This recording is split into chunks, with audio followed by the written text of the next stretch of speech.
જય હિન્દ, જય ભારત, જય જય ગરવી ગુજરાત. ને જે આપ નિહાળી રહ્યા છો એ અશ્વને આજે અમારા મિત્ર છે, એમના ફામે આવ્યા છે, તો એમને સાથે જ વાત કરીશું. નમસ્તે ભાઈ. નમસ્તે નમસ્તે. બોલો બોલો ઉમેશભાઈ. પહેલાં તો તમે જણાવો તમારા ફાર્મનું નામ અને અશ્વનું નામ. શિવકૃપા ફાર્મ છે, શિવકૃપા અશ્વ ફાર્મ છે. હા હા, જે આ શિવકૃપા અશ્વ ફાર્મ છે તમે જોઈ રહ્યા છો, અને આપણે આનું લોકેશન ક્યાં પડે છે ભાઈ? આપણે ઢસા પાસે જલાલપુર. ઢસા પાસે જલાલપુર પડે છે.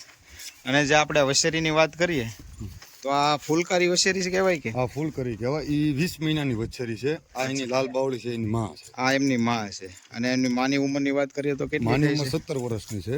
દોસ્તો આપણે જોઈ શકો છો, જે એની માં છે એમની ઉંમર 17 વર્ષ જેવું હશે. અને અત્યારે આ લાલ અબલક છે. આ લાલ અબલક. હા, આપણે અહીંયા બ્રીડિંગ પર્પઝ એવમ રાઇડિંગ ફિનસથી આપણે રાખીએ છીએ. રાઇડિંગથી રાખીએ મોજથી અને શોખ વધારવા માટે. તો આ લોકેશન આપણે અહીંયા આવવું હોય કોઈને તો મયંકસિંહ જલાલપુર, આપણે મેપમાં મયંકસિંહ જલાલપુર કંઈક સર્ચ મારી શકો. અને અત્યારે આપણે આનું રાઇડિંગ ચાલુ કરી દીધું કે વછેરીનું? હા, વછેરીનું રાઇડિંગ શરૂ કરી દીધું. દશેરાના દિવસે દળી માંડી દીધી છે અને 4-5 દિવસથી રાઇડિંગ શરૂ છે આનું. અંદાજે આપણે એમની હાઇટની વાત કરીએ તો કેટલી છે? અત્યારે 58 જેટલી હશે. 57 પ્લસ. 57 પ્લસ છે. હા, અને રાઇડિંગ ચાલુ, ટ્રેનિંગ કરવાનું ચાલુ કર્યું કેટલા દિવસ થઈ જાય? 4 થી 5 દિવસ થઈ જાય. 4 થી 5 દિવસમાં આપણે ઝૂલો જ તે? હા, ઝૂલો તૈયાર કરવી છે. હા.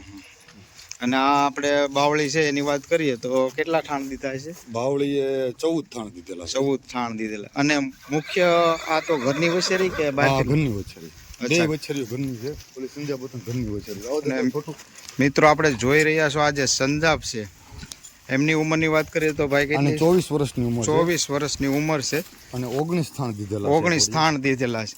અને મેન ખાસ વાત આપણે ભાઈ જણાવશે જે છે કે એમના જે વછેરા અને વછેરી આવે છે એને હાલ નથી, એના પેટમાં હાલ હોય છે, એને હાલ નથી પાડવી પડતી. દળી માંડો એટલે વછેરા કરતા વછેરી ઝીણું મોટું હાલવા મળે છે. અને ઘોડી ચાલુ થાણની છે. 18 થાણ દીધેલા છે. અત્યારે 3 મહિના ઘોડી સભર છે. અને જ્યારે એ રેવાલ ચાલ હાલતી કર 36-37 અને આપણે કાઠિયાવાડ કહેવત પ્રમાણે કે ઊભા રાખ્યું એટલે રામ રામ કરવાનો વધારે ન રહેવા દેતી, એવો એનો પાવર હતો. અત્યારે ઘણી ઉંમર થઈ ગઈ, હાલના હિસાબે આગલા પગ છે એ થોડાક ઝૂકી ગયેલા છે.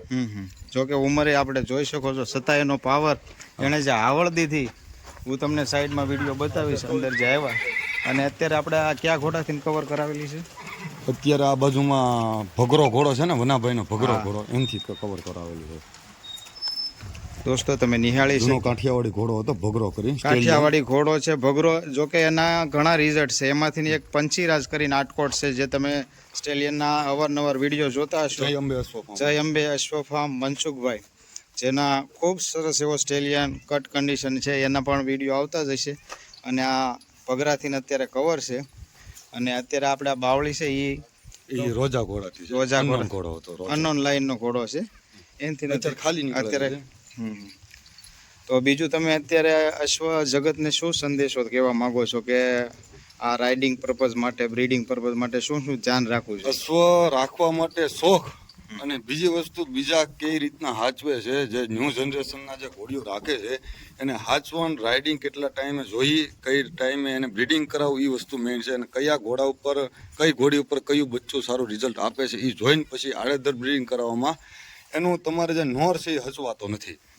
અને રાઇડિંગ કરવાનો ફિક્સ ટાઈમ, અને સારા અશ્વની ઘોડી હાથવા આપો એટલે સારી ઘોડી બને. અને ઘોડીને ખવડાવવા પીવડાવવામાં અને સાકેદારીમાં ધ્યાન રાખો, અને શોખથી જનાવર રાખો, અને શોખથી એને પાળો. તમારો મોબાઈલ નંબર જણાવી દેજો ભાઈ. 8000 પૂરા 460045. કોઈ પણ વ્યક્તિને કઈ કામકાજ હોય અશ્વ બાબતે તો તમને એની ટાઈમ ફોન કરે.